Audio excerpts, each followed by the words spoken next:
Three ball from CG43. They're in front. This is flat out ridiculous. From a beautiful left hand, in and out finish, the old-fashioned way. Newell gets to the basket with one to come. From there again. You have got to be kidding me. Tyson step, wraps it up. Hello everybody and welcome back to the NBL Pocket Podcast, recording this just a few, hours after Tasmania. Congratulations to the JackJumpers. They are the NBL 24 champions, and it was a great performance over 5 games, some games closer than others, but I think the entire final series was decided by 11 points. That was the sort of winning margins in total. That's incredible. They played great, so congratulations to them. But as I was saying, welcome to the program. It's just me today, Joseph. Andrew can't be here, busy schedule for him over Easter. We're hoping to record something in the future to sort of put a bow on and round up this year, but we'll see how that happens, see how that goes. But we've each got very busy days and weeks after Easter, so we will... I just thought I'd get something up and out. That series was so good, it demanded an episode, and people I think are going to be interested in the NBL and those two teams and the way it went down and the way forward, that a podcast episode was necessary. What's going to happen in this episode? Just going to recap last episode we did with Body and our thoughts upon the series and how they played out, if they played out, and if they didn't, why they didn't or why they did. And then, just a little bit of a run through the series and Game 5 itself, which was terrific. And then looking ahead, as much as this season is, it's only just concluded, it's only been over for a couple of hours, but this is sports, this is basketball, this is the NBL. We move on, we look forward to next season, and we already look forward to it. So I've got here a list of who's under contract and who's not under contract for both sides, be it Melbourne and Tasmania. And we're going to go through that, and I'm going to go through that and give my thoughts on these two franchises moving forward. One, the very best, and one, just the second best. And there's no shame in that at all. So let's kick this off. So if I remember when I discussed it with Canyon, and I really can't remember Body's reply to this, but if you want to know what Body was thinking about this series, go to the Brad and Body podcast. I'm sure you'll get a more accurate picture of things. But certainly Canyon had predicted Tasmania to win this one, and I think I agreed with him at the time, although I didn't have anywhere near the conviction that Canyon had. His reasoning was the fact that Sam Froling in that previous series against Illawarra had so badly beat up on JLA that he thought the bigger and better bigs of Tasmania would do the same, if not worse or more, and that was the thing. That didn't actually happen. Well, it happened a little bit, but not really. JLA took a step back in certainly games 2 through 5, but I don't think anyone will be here saying that Magnay or Lee, who missed a lot of the games in this series, were far and away the better big. So while we had the wrong rationale, we had the right idea. I think what I should have said was Roth's record in Melbourne is just so good that there was no way he wasn't walking away with this series. I reached out to John Casey on Twitter and said, I must be incorrect in my calculations, that Roth now goes to 7 wins and 2 losses in Melbourne against United. And someone made a keen distinction on Twitter to say that, that's in Melbourne, not in Melbourne, but only against Melbourne United, because obviously there's other teams in that town. But his Roth at John Cain Arena against Melbourne in the regular season only is 7 wins, 2 losses. How is this possible? How has this happened? This includes this series. I mean, he just wins in Melbourne against United, the strongest team with the strongest home court, and all talk of home cooking and the refs are terrible and all this and that. Well, certainly doesn't show up in this matchup. And the refs were great in this series, absolutely terrific. They called it well. Slight departure there, but they called it well. And the idea of any sort of rigging or anything like that, I think it looks really, really silly. And even some criticisms look a bit silly. But here's Roth all time versus Vickerman. This is what I've got here. So this season he was 2-1 before the playoffs. Obviously now add 3 wins, take 2 losses. 2-1 the season before this season, 4-2 in 21-22. So that's a total of 10-6 all time, of which in Melbourne, 9 have been played there, and he's 7-2 all time against Vickerman. Does Dean Vickerman have egg on his face? Has Roth just figured him out? No one would be thinking that Roth over these years has had the much better roster and teams, and certainly not the history and the foundation and the infrastructure to get it done, but seemingly just does it. I think there is an element of Roth is maybe a step ahead of Vickerman on a lot of things, and we saw it especially in Game 3 when the JackJumpers took the 2-1 series lead and could have wrapped it up in Game 4 when went small and Vickerman was chasing his tail. Took out JLA when maybe could have forced the issue to get that short team, that small ball off the floor, but just couldn't keep JLA on the floor defensively, foul trouble wise, but also just confidence wise. That was a real series within a series. Vickerman and JLA and their relationship, you saw it played out pretty often and raw.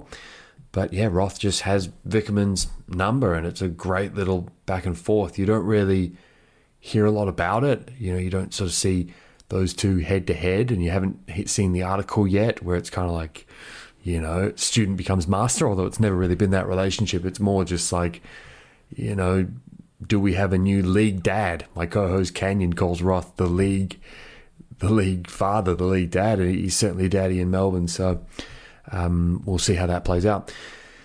I want to talk about the JackJumpers road to the championship, and it didn't just start this season. I think that a lot of people are surprised or are kind of saying, a lot of people didn't have the JackJumpers winning at the start of the year. And I think that the only reason why they perhaps weren't picked at the start of the year, or certainly why they didn't have big championship heat coming into the finals, is simply the fact that, for me anyway, in the middle of the season when Milton Doyle had that family tragedy, had to depart, missed some games, and when he came back, certainly in that sort of 5 to 10 game stretch after coming back, just wasn't himself and dropped off, and this team looked very vulnerable in that time. They dropped in the standings. They dropped below Melbourne, obviously. They dropped below Perth, so they kind of sat in that grey area for a while. But I think had that not happened, this team would have looked a lot stronger, and you would have said a lot more people saying, JJs are going to take it. But nonetheless, let's look at the JJ's road to the championship, because it really begins in their inaugural season in what was 2021-22. And the first step in the road to the championship was signing Scott Roth, plucked from the Wildcats.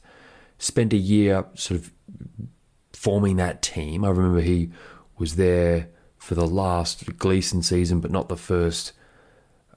Is it Morrison season when the JackJumpers weren't in the league? Kind of forgetting the timeline here, but he was signed long ago and had a good time to think about this team and get ingratiated with Tasmania. So that was their first masterstroke and getting who was probably the best coach. And in a way, the JackJumpers' success with Roth is very much how this league's operated for a long time, which is when you can bring in Americans and make them a part of your culture and make them part of the country's culture. And I don't think Roth is naturalised, probably a PR, I'm not sure, or certainly by the end of his contract with the JackJumpers maybe. He's signed a 3-year extension, I think it was. So, it got back to that old marble foundation piece of this league, which is bring in great imports, sell them on the lifestyle. You can't match the money, but you can excel in the lifestyle and keep them around and make them a part of something. And, to me, Roth is now a local, as Tasmania as they come, and spoke so highly of the place and wasn't just looking to make his money and abscond like, say, a Mahmoud Abdul Fattah in Sydney. I don't think anyone would be lying if we thought that his style and his presence was ever really genuine. Chase Buford, I had the impression he was a basketball nepo baby, but showed real spirit and grit. Didn't work out, I think, by the sound of it, because he was kind of playing will they, won't they in negotiations, and the Kings their ownership being quite short, made a hasty decision and probably the wrong one. But was he keen to hang around in Sydney for 10 years? I don't think so. Connor Henry, same question. Scott Morrison of Canada over in Perth. Did anyone get the impression that he was dying to put down roots? I don't think anyone would be saying that, but goes back to a linchpin of the league with Roth and what they've done with the JJs. And it's funny in the same way that the Cal Bruton Wildcats of the 80s, late 80s, early 90s kind of stole the 36ers playbook. You saw this JJ's team initially steal that Wildcat playbook, and then in certainly this season and even last season, kind of make a few tweaks and changes to create their own identity. So I'm not saying they're a parody or a parrot by all means. They've got their own thing going on, but certainly in the early goings, looked at the most successful franchise and thought, how can we emulate their success? There's no shame in doing that at all. And you look at the players remaining from that inaugural team. Their best player was on their team when they first started, Jack McVeigh, certainly the best local. Steindl was on that team, McVeigh was on that team, Krislovic was on that team, Jared Weeks is still kind of on that team. I believe he's an assistant now. Jared Bairstow didn't play a lick in this series. I can't actually remember him in all season, but he was there. And then McDonald. So they brought in McVeigh, who was pretty much a self-starter from the beginning. Lit up pretty well. Steindl regressed as time went by. McVeigh they sat on forever as he went through injury after injury. Basically didn't play for 2 years. Krislovic kind of regressed, was a big player for them in their first season and didn't really feature in this series. And when he did, it was a bit spotty. Weeks retired, obviously. Bairstow didn't play, as I said. And then McDonald has become one of their rotation players. I think certainly top 8 in minutes, maybe even their kind of 6th man, certainly in this series. So if you discount the McVeigh Lee thing, but certainly in their top 7-8 minutes getters, this is not anything trivial in the NBL. This is really important. So they kept guys around. The other step further down the road in the road to the championship for the JJs was the fact of moving on from Majet. Tough call. It was a guy in his early 30s. This was kind of his last stop, Tasmania. Once they didn't have an offer for him, it was going to be difficult to relocate at his age, and to tell a player like that, we're not bringing you back, even though he was such a big piece of it. That's not a difficult decision. Pardon me, that's not an easy discussion to have and an easy decision to make, but they made it. And they brought in Crawford, who wasn't the perfect choice. I don't think even after his huge game in Game 5, 30-some plus points on good percentages, I still don't think anyone would be sitting here saying Crawford was the perfect piece for this team. But ultimately, the ball was falling to the 33, 34-year-old Majet too often late in the shot clock last season. They saw a problem, and they got a guy who, again, as I said, wasn't perfect, but addressed that primary concern. This is smart thinking. This is Occam Razor thinking, and it's good by the JackJumpers. Also, they got Milton Doyle, who emerged as a star, and it's his sort of penetration and ball handling and distribution at size that made Majet dispensable. You could see it the year before where they were kind of your turn, my turn, and they just handed the keys right over to Doyle. And again, master stroke, great decision. Having said that, in this series, Doyle got clamped pretty badly by Dellavedova, was probably his primary defender. I hope I saw the game correctly. If I'm wrong about that and it was more Illy or more of a team effort, you let me know, but I'm quite certain it was often Dellavedova.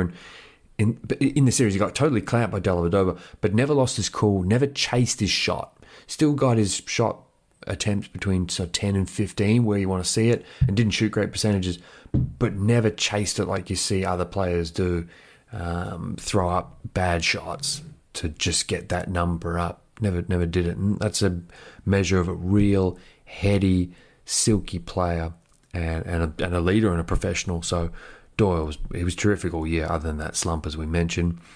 Again, the not losing is cool. This might sound like a trivial point. It's not. Then the other road to the championship is, this team in the off-season signs Drimmick and Deng. Majuk Deng and Anthony Drimmick. Deng averages 8 points per game, and then in that game 3 they go small, and game 4 really, but in game 3 scores the near 20 points. I think he misses a shot from the field. I mean, no one saw it happening, but those two guys were kind of on the scrap heap. Drimmick in particular, who played huge minutes for this team, played big minutes last year, I want to say at Adelaide, around that 22 to 25 minute mark per game, but wasn't on anyone's radar as a game changer. And I think he started a lot of these games in the finals, and played admirable defense. Didn't quite get that stop on Dellavedova in game 4, but at the very end there. But, was a huge rotational piece for them, and gave teams something to think about on offense and on defense. These are not easy signing decisions to make, and the JackJumpers did it. The next one was, the road to the championship, to win twice in Melbourne. Although Roth's got this 7 wins, 2 losses record in Melbourne against United, to win twice in one series in Melbourne with the quote-unquote home cooking, the quote-unquote, special crowd and all this and da-da-da-da and home court. And I even believed home court. And they just ran in the face of it. Lost at home and then win 2 on the road. I mean, this is not done. And then also the JJs go to Perth. Perth were an underwhelming outfit, but still a challenge. Still have Bryce Cotton, the best in the league. And they win that deciding game in Perth as the undercard. Didn't have home court in either series and take it. This is phenomenal. This doesn't happen. Tell me the last time it's happened, where a champion comes from the 3rd seed and wins massive games on the road. Brilliant. But, it comes down to what Dan Ewing told me ages ago. One of the secrets, Dan Ewing, fan of the show, I think, probably not anymore, who would be, but said ages ago that in NBL front offices, injuries and the thought process of either one, persisting through an injury, or two, seeing one coming on a player or is certainly on an import and making that cut, making that change, making that move. The way injuries are navigated, not just in one season but year to year, is a very, very key decision-making plot to winning something in the NBL. And the JJs persisted through McVeigh, who gave them amazing minutes throughout this series. Persisted through Steindl, who had a bad history, but they still brought him over, and a bunch of guys. And persisted through Doyle's stuff and off-court drama, which was terrible. But that patience through injuries and patience through off-court stuff, they just never got rattled by it. A lot of teams, get rattled by it. Southeast Melbourne, for example, just couldn't, had imports that betrayed them and they had to go another way. So for me, they're the major stepping stones on the road to this championship, other than what we saw in the series, which we'll talk about more. Let's talk about Jack McVeigh. Jack McVeigh comes away with finals MVP. Let's just really look at this guy's career in total. So it goes to Adelaide, bit player, not bad, whatever. In his last season with the 36ers in 2020-21, started only one game and averaged 19 minutes per game, which was 8th on that team. Which I actually thought he played a lot less minutes than that. I remember Canyon and I calling for him to play a lot more. But 8th in minutes on that team. Now that sounds like a lot. And okay, he's in a major rotation. He played all the games, started one. He was a big part of it. But really, was he? That was the year they played 36 games. It was the COVID season, the NBL Cup thing. And what's funny is, as much as he got 8 minutes per game, and 19 is not a bad number. It's about half a game. But the thing is, that was a team that won 13 games and lost 23. So lost almost twice as many games as they won, and yet this guy could not get a starting gig, could not get any experimentation with his minutes. His shooting splits were great while he was in Adelaide. They basically run him out of town. Let's not kid ourselves. Connor Henry basically runs him out of town. First season with the JJs, they don't just want him there. They actively pursue him. I think he was their first player ever signed. Don't quote me on that, but or if not their first, one of, and they totally take him. And in his first season with the JackJumpers, starts every game, minutes jump to 26 minutes per game. Shooting splits remain almost identical from when he was at Adelaide. So improves as a player, but it wasn't just a case of gets more minutes, stats improve. It was an issue of he was always playing this well, but didn't quite have the role or the faith or the confidence from the staff, and gets it in Tasmania. And that's what I was saying before. Connor Henry runs this guy out of town, and if you're a 36ers fan listening, this guy was on your roster and seemingly pretty happy there. Him and Drimmick and whatever else. This guy's contended in Tasmania, Adelaide, Tasmania, seemingly kind of similar sort of places, and he's not there. And this is what happens. Connor Henry was a washout in Perth, went off, did some other good things overseas, presumably gets a second shot in the NBL. And, now the 36ers, there's a bit of a bright future under Ninnis. They had a strong finish, but still a losing season, no playoffs. And this is what happens. The 36ers are feeling the effects and the symptoms of when an owner's primary hiring criteria is certitude rather than aptitude. When their primary objective is to get someone who follows orders rather than someone who is really, really good at their job. Like a Scott Roth, for example, and a Dean Vickerman, for that matter. In fairness, that season, the focus was getting Giddy drafted, and they did so, probably higher than his station as we've seen this season, but they did get him drafted, I think, in the top 7, something like that, and that was probably higher than he should have gone, which is fantastic, so maybe that was just a tick of the season for them, but they've had a bit of a hangover ever since. Changing tact, we've talked about Jack McVeigh and the JackJumpers enough. Let's talk about Melbourne.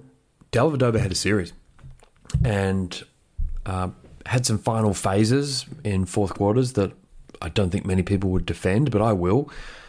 He was left on an island offensively. They were clearly wanting Dellavedova to force the action, and in a lot of the games did, and made a huge shot at the end of whatever it was, game 4, so had a great series. I've been a huge critic of Dellavedova's scoring ability, and I've called him overhyped, but he was fantastic in this series. He, especially in game 4, when McVeigh had hit that shot in Melbourne and they go back to Tasmania, and he carried that team to the win and clamped Doyle in every game, and was left on an island and made plays, big shots. You go through this whole series, the amount of times he'd hit a timely 3-pointer or 2 in the last 5 minutes. I mean, this is not easy, and I was really impressed by him. A few deficiencies in the game, some shocking field goal attempts late in the play, but someone's got to put the ball up, and Travers wasn't exactly calling for it. Golding wanted it but couldn't get it.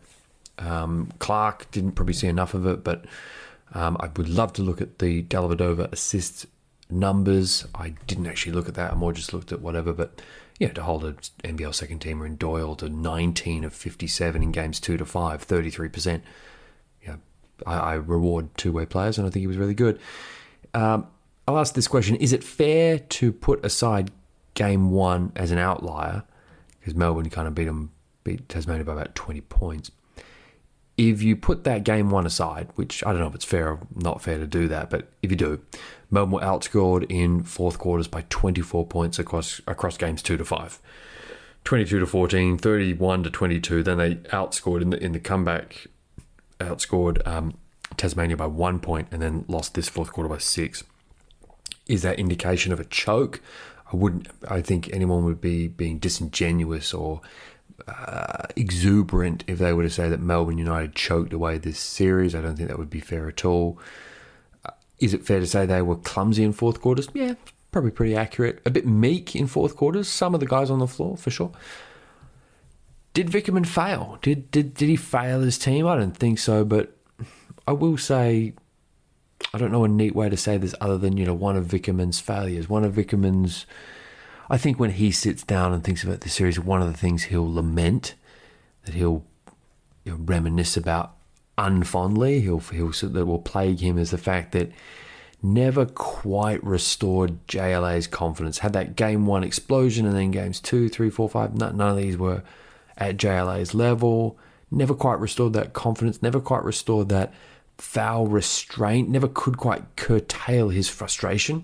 Now that's also on JLA himself, Joe Lawal-Chul, but Roth was able to. There were sometimes Majuk Dean committed a foul in game 4 that was just so bad, I think, to end the first half, where he had 2 or 3 fouls. He reached in, he fouled the guy at the line, and Vickerman would go mental if that were on his team, and did at JLA on a couple of occasions when he created a defensive lapse, and the head went down. And I think that's something it's something I noticed. I don't know whether it's fair or not, but it's something I certainly noticed. Just was never could quite get him the ball for his best shots. Never could quite get the ball to the best player for the best shots, and what have you. So, Golding led field goal attempts for Melbourne twice in this series, but it never felt like that on the floor. I hate saying this sort of thing, like the numbers tell you one thing, but the eye test tells you something different. But as much as I say I hate that, I'm about to commit that exact offence. I just never felt like Golding had a couple of games late where I thought, spectacular, but never was kind of always in the game as a looming, dangerous presence. And to be honest, it's kind of been an ongoing criticism of their duopoly, their relationship, their playing days. Golding kind of comes in and out of games. I mean, he's a shot maker and a game breaker, and I get that, but he's never the constant threat in the offense of just coming off two screens to catch. Sometimes he just seems to be standing and not a part of it. Maybe I'm going crazy, just the way I saw it. So that's it. And, I've lost my place here, but yeah, Golding led field goal attempts for Melbourne twice in the series, but never by a big margin. And in the other three games, it was Dellavedova twice and JLA once. And when Dellavedova's your leading field goal attempter, he shouldn't just be a passing post out there, but when he's your number one guy from the field, you're probably going to lose the series, as they did. But having said all that, they played hard. You just cannot question the heart of this team. They played hard. They played well. These games were decided by so little, and it was a flip of the coin in some. And, if Jack McVeigh doesn't hit the most freakish quarter-court shot in the world, it was a bad shot, it was a low-percentage shot, it was a heave, it was crap, it was garbage, it was a hog shot, it was atrocious. But when it goes down, it's 100%. And that's it. But if he'd missed that, he would have got eaten alive by critics, and rightfully so, but he makes it. But Melbourne played hard. They played well. Vickerman had the defense humming, to hold Milton Doyle, whether it's just, Dellavedova, you got him, clamp him. But still, everyone kind of played their part. Some of these games were in the mud. They kept JackJumpers to pretty low score lines. Even in this game, it was in the 80s, some were in the 70s. They were humming. And, maybe going forward, that the offensive creativity has to come from some of the many assistants that sit there. And I've never really known what an assistant coach does other than sort of communicate fouls, but I'm sure they do a lot. The assistant coaches are probably bristling when I say this, but that may be the way forward. They've got They've got Vickerman under contract for a long time. Is it a time to look at who else they can change to supplement that team and bring them something different? Just a thought for their executive of the year. Let's look forward. We've looked back. That was the championship. Great, cool. The road to next year's championship starts, I would say today, but I'm not sure when I'm publishing this, so it started immediately the moment that bell rang on the championship. So looking forward for Melbourne, the second best team in the NBL. Here's who's under contract. Vickerman's under contract to 27-28. So it'll be the 24-25 season next season. He's got next year and then 3 on top of that. So Vickerman's not going anywhere, so if any players don't like playing under him, they won't be there because he will. Travers is under contract. Dellavedova's under contract. Krebs, Cameron, Golding, Illy, and Bowen. I think it's important here. 2 guys under contract. Dellavedova will be 33 and turning 34 next season. Golding will be 35, turning 36. These are not scary ages. They're up there, but there's something to monitor and note from 2 big starting minute getters, but, ages are ages, are what they are. Out of contract, this is where it gets interesting. So this is where we have some wiggle room, and I'll give the thumbs up, thumbs down as to what I'd do. JLA is out of contract with a player option. I would imagine he's now 29, turning 30 next season. This is when you kind of lock in your last big deal that takes you through to the years where it gets a bit dicey and teams want to kick your tires a bit more. So what's he going to do? I'd imagine he's going to delay taking that player option. I would have thought he will field other options. Can he get bigger money from elsewhere? Perth kind of spent the bundle on Pinder. I think if they could have had their time again, they might have waited for JLA to come out of this contract. I don't know what the money is that brought JLA back from China to Melbourne. It's probably a lot. You look at this team, they only had the one import. Probably getting Dellavedova about 700k, Golding something similar, that sort of $500,000 mark, a bit more I would have thought. So JLA is probably commanding that kind of money already on your books. That's, let's call it $1.5 million to $2 million tied up in 3 players, 3 locals. Then Travers, he's going to want a couple $100,000. You're already at that $2 million mark. Shit, you're already over the salary cap. You're over the salary floor. Then you're looking at the cap and the spend and the tax. Gets a bit plucky if a team wants to throw some money at Joe Lual-Chua, make him their corner piece and their top local. Melbourne have a glut of locals. A Travers, a Dellavedova, a Golding, an Illy, a JLA. These are all potentially a 1-2 local on a lot of other teams. Who's Perth's best local at the minute? It's not Cotton. Would be, obviously. Their best local was, a Hiram Harris and a Wagstaff or a Ty Webster, These are not Shaylee, these are not Travers, these are not Golding, They have a glut of really good locals. But I digress. Let's go back to out of contract. So JLA is out of contract, player option. If I'm JLA, I'm exploring that player option. If I'm Melbourne United, I'm hoping he takes it, whatever the amount. It seemed to be agreeable this season. Newley's retired. And a quick word on Brad Newley. Great career, funky NBL career where he comes back to Australia late in his career, having played great in Europe. Great story. By all accounts, great teammate, great player, brought a lot to the NBL. Retires having played in the finals. I think, he won plenty at Sydney, so he's probably okay with things. Was he there when they won? Yeah, I think so. Can't remember. So, got his taste of everything, I hope. And it just, these are sports. It just doesn't break your way. You want to go out on top? You go out on second best. I don't know what to tell you. Huck Porty departs. Who knows what they're going to do with him? He'll probably field options elsewhere. Probably a young guy. Probably want to explore how he'd play overseas. Not that he's not already overseas, technically, for him. But he comes off that next star deal. But obviously he got hurt. So I don't know what that contract is. Ian Clark comes out of contract. Great player. Will be 33 or 34 years old next season. Again, I'm just the same age as Dellavedova. Still a great player. Still got plenty left. But does this team need some dynamism, some explosiveness? Just a thought. But if I had the ability to go thumbs up and this guy's back, I'd say definitely bring back Clark. It seemed happy coming off the bench, which I think is important with a locally stacked team like this. And then Huck Porty, if he's open to it, bring him back too. He was a really nice piece off the bench and gave big minutes in Game 5. Looked a bit shaky as a young guy out there. Missed free throws, fouling, a couple of bad hands when he'd check in the game. I think that's always been the knock on him, but the body's there, the athleticism's there, really good player. Looking forward so that's Melbourne, and I think the future's still bright there. They need an injection of a bit of youth. They've got Travers, but in their top 8 players, it's really only Travers and Illy and JLA that are within that thing, so they needed a little bit. But actually, even though I say that, they've got a bright future. They'll be all right. Looking forward for Tasmania, here's who's under contract. Roth is under contract till the 26-27 season, so they got him hanging around, which is great. Here's the amazing thing for Tasmania. They've just won it, and already they've got McVeigh coming back, basically a starter. McVeigh coming back, their best local. Steindl coming back. Consistency, good player, was kind of getting on now and a little bit hurt, but is coming back for what it's worth. Krislovic has dropped out of the rotation a lot, but is still a capable, minute getter, especially if there's injuries. Milton Doyle, their best import and one of the top, I would say, he was an NBL second teamer, so he's definitely top 10, but he's definitely a top 5 player in this league. Didn't quite have the year to substantiate with an NBL first team, but is a top 5 player, and he's coming back. And then McDonald is coming back. Guy played huge minutes for him, had some big games, big scores.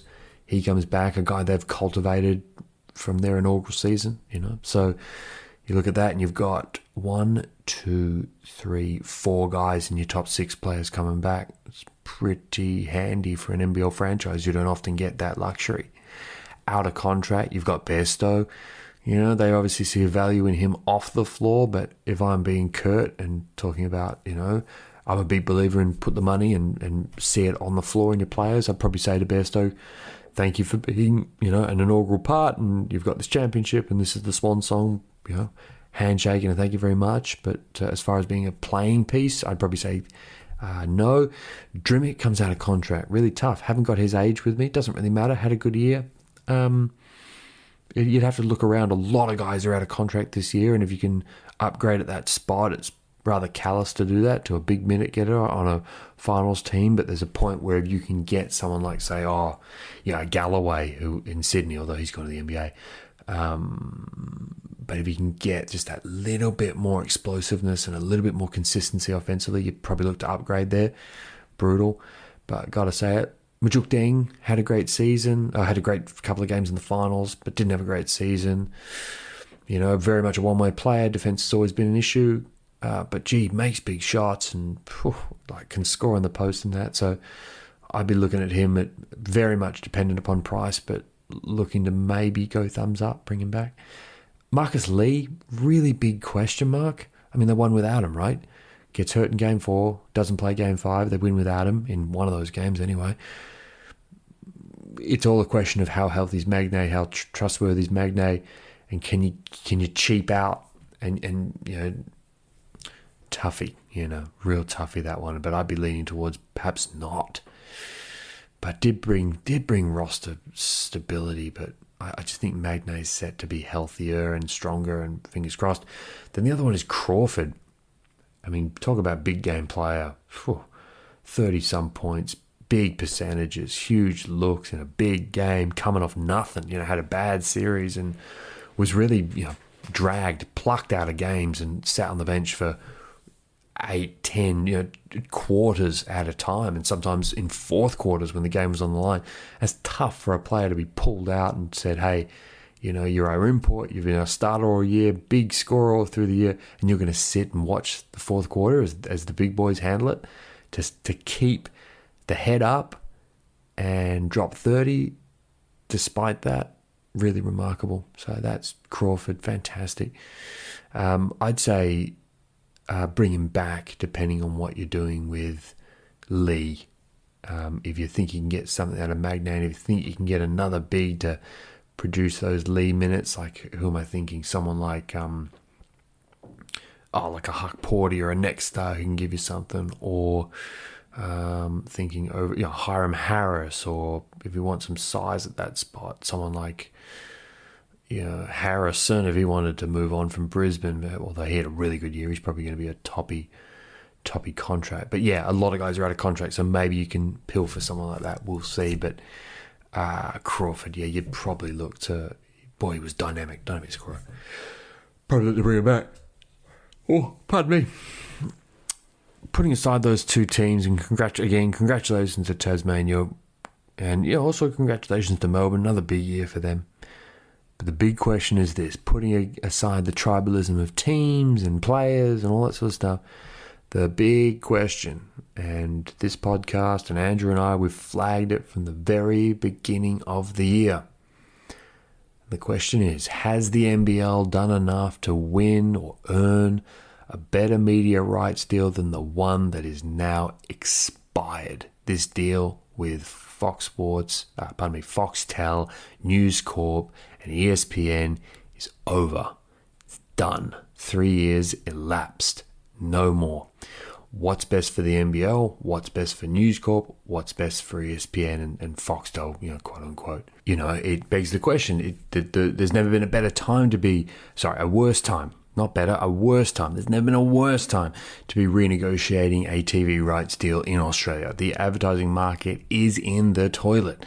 So many companies have seen a massive drop in revenue. Secondly, the betting dollar for the NBL is in flux because there's a whole bunch of talk about betting companies being restricted in their advertising, certainly on television and a few other things, perhaps even in general on sports. Probably unlikely to happen, but still, where there's questions, where there's stress, where there's anxiety, where there's uncertainty, there's less money, and it affects the TV rights deal. But then you add into the equation more and more cord cutting.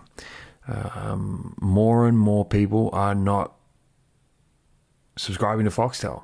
FOXTEL has released this thing called Huddle, which is where it's basically given into the streamers, and it's hoping to be able to be this one-stop shop for FOXTEL and then all these things together. I actually don't know quite how it works. You bundle all your streamings together, and through Huddle you can kind of navigate through all of them, but somehow FOXTEL and News Corp have some way of extracting some cash out of it. All seems incredibly flimsy to me. I mean, why these streaming services have worked really well with direct-to-consumer performance, where if you want Netflix, you just go to netflix.com and subscribe, and your television, most Android TVs seem to just have it linked, and you can download the app or whatever. So, and then you just add in the fact that, what is the NBL's ambition? Larry might go, Kesselman, I might go, owner of the league might go, he's got enough money in his pocket. Does he really need an extra 40 mil over 3 years? I think that was the deal last time. I really can't recall. And is it 40 million? Is that actual cash, or is part of it sort of equated as the the infrastructure you're receiving as part of working with these people. You never know. They lie all the time. But, just catch them and go, well, we're not growing behind a paywall. It's very difficult to grow behind a paywall. Only 1.3 million Australians have KO. That's not good. That's 1/30. That's 1 in every 30 people have access to the NBL. Are you going to grow on there? Are you confident that ESPN's going to grow your product? Especially when it's, and I quite like the idea of the home of hoops, but you're going to put the NBL right next to or right after the NBA. You're going to go from Kevin Durant to Shaylee, You're going to go from, I'm trying to get someone with the same first and last name. You're going to go from, who's got the same first and last name? You're going to go from, there's no one called LeBron in the NBL, which makes this different.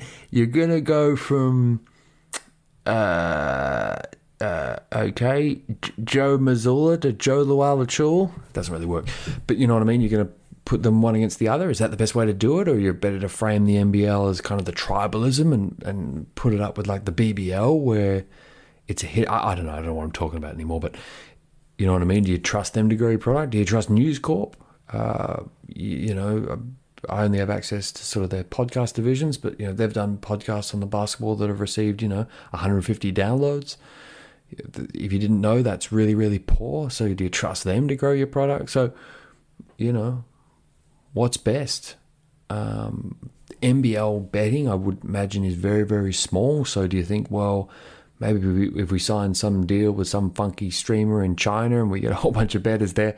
I don't know. I don't know what the future is, but I have my doubts about, what is essentially old media and FOXTEL. I've seen the decisions they make, and I've seen the people that are behind some of the decision making, and, I'll reserve judgment, but I think you can tell by my tone what I think. But I'll go back to that initial question. Has the NBL, have the players on the court, have the teams done enough, and the owners done enough to go, the players are great, the teams are stable, the league is financially viable. If you invest with us, if you advertise with us, it will be a great idea for you and your product, and you're going to have a fun time. Are they capable of doing that? I put out a tweet earlier today. You need genuine brokers. You need genuine brokers and supporters of your league, not just saccharine self-promotion, which is sometimes what the NBL can fall into.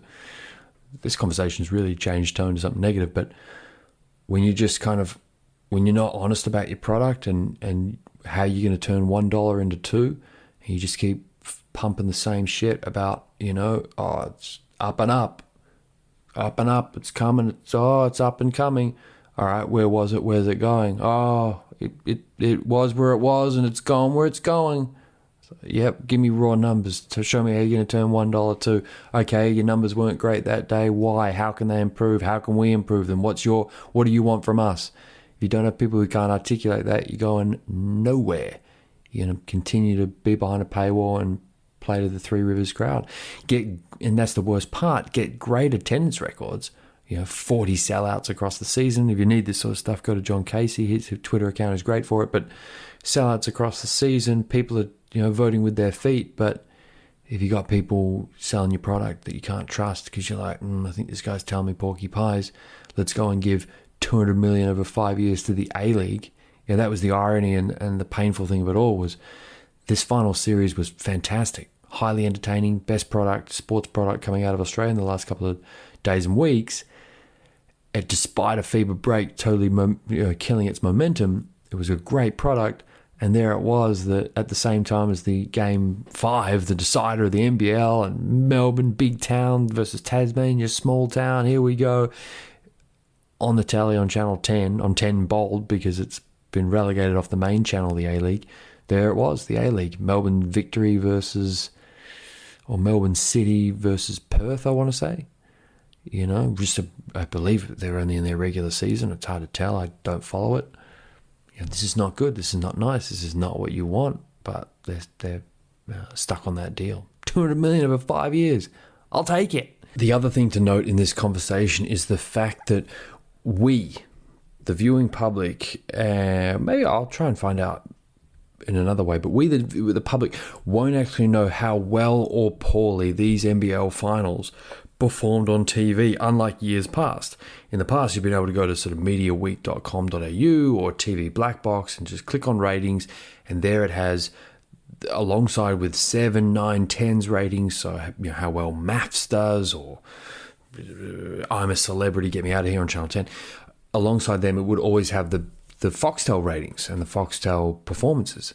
But we won't know how well these NBL finals have done on TV on FOXTEL, because FOXTEL have taken their ratings off of OzTAM, OzTAM, which is traditionally the measuring unit for TV ratings in this country. It has been for a long time. I believe it's jointly owned by 7, 9 and 10 and ABC, SBS or whatever, but it's been used forever. And FOXTEL, following on from quite a vicious article put out, which I think was even put out by FOXTEL, one of its affiliates, one of its News Corp affiliates, they're all the one thing, criticizing itself, or maybe it was put out by a rival paper, I really can't recall. But essentially, the article criticized FOXTEL, saying, FOXTEL, please explain. And if you're playing at home, you can Google this. FOXTEL, please explain about TV ratings, where they had found that FOXTEL was greatly exaggerating its ratings, especially on live sport. Greatly exaggerating, in particular the NRL. If you know Fox Sports, and Fox is headquartered in Sydney. And so NRL is a big player, and it's Melbourne is the headquarters for AFL stuff, Sydney NRL, and so the numbers were greatly exaggerated. And there was sort of a please explain issued by kind of some advertisers, also just the sort of governing body, and a few other people saying, okay, FOXTEL, these numbers are interesting. We don't think they're entirely accurate. How are you coming to these numbers?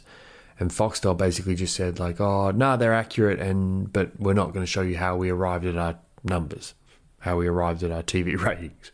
Saying, they could have gone to a fucking oracle. God knows what they've done to get them, and they were saying that these numbers are greatly exaggerated. Now, all of a sudden, FOXTEL has come out, taken its recordings off of OzTAM, which are public, and put them in the hands now of a company called Kantar, K for Kit Kat, ANTAR, and they have handed them over to them, and they're a private marketing firm that will essentially skew the numbers, or not skew the numbers, that seems to me I'm faking them, but will kind of paraphrase the numbers, or say, just keep them under lock and key, and position them as a talking point, market them essentially, and the numbers will really only be available to clients of that marketing giant. So it just shows, so FOXTEL now becomes, keeping its numbers private. What does that say when a company has to be private about its figures, especially when it's never been that way? The industry has never operated on private TV ratings. They've always been incredibly public. Now all of a sudden they are. And so it's a shame you can't go to Media Week and TV Black Box and check these ratings and do your own thing. So it just shows a vulnerability on the part of FOXTEL. And again, is that a company you want to get involved with? Anyway, but my answer to that question, has the NBA done enough? I'll give you my full answer in a Patreon exclusive if Canyon and I decide to, or find the time to record another one. It might get a bit explosive. Anywho, that's it. I've really gas-bagged on. I've had a few wines over Easter and really enjoyed it, and this chat was what it was. To put a bow on it, if this is the last telecast, what I'd love to do is, I'm busy in the next couple of days and weeks, I'd love to get Canyon and Body to just record something independently and use this RSS feed to post it. But we'll see if we can get you something. But if this is the last correspondence until next season, thank you very much. Thank you very, very much for listening. We really do appreciate it. But to give you a bit of a button on NBL Pocket Pod and where it's at, yeah, so NBL 24 of the NBL Pocket Pod, NBL 24, NBLPP as we call it here at the pod, comes to a close. And this season, starting on the 28th of September, this podcast had 9.2 thousand listens for the season. Let's call that 9,000 over how many episodes? I actually don't know. It was about one every 2 weeks. So you people at home can work it out. If you think about late September to now what is early April, an episode every 2 weeks. you'll be able to work out how many there were this season. But on average, it's about 500 listens to each episode. So by that number, we must have done 18 episodes or something like that. To be honest, a podcast to be saleable, to be, something, you want to be in that sort of 2,500 to 5,000 downloads per episode. So, the pod's not even close. I think that's a symptom of not having the time to do the show that we'd like as often as we'd like, but also that number of avid fans of the NBL just hasn't increased. It does a great job of getting people in stadium and enjoying that in-stadium experience, but getting people to wanting to engage more, so consume the game for 2 hours a week, but then wanting to watch a newspaper show or an hour of conversation online or whatever it is. The NBL is still struggling to generate that kind of vibe. AFL does it so well. NRL does it quite well. They just have that thing where they have huge presence to generate conversations Monday through Thursday, and then your games on the weekend. The NBL's still never quite worked it out, never been quite able to attack that. And I have no idea how to do it. It's very difficult to do it when you're not the AFL of a 200-year media history. Getting off that diatribe, unsurprisingly, our first episode of the season was our most listened to. It's had the most time for people to download it, but also start of the year, tension's hype. That episode got 670 listens. Again, nowhere near the mark to make this thing saleable.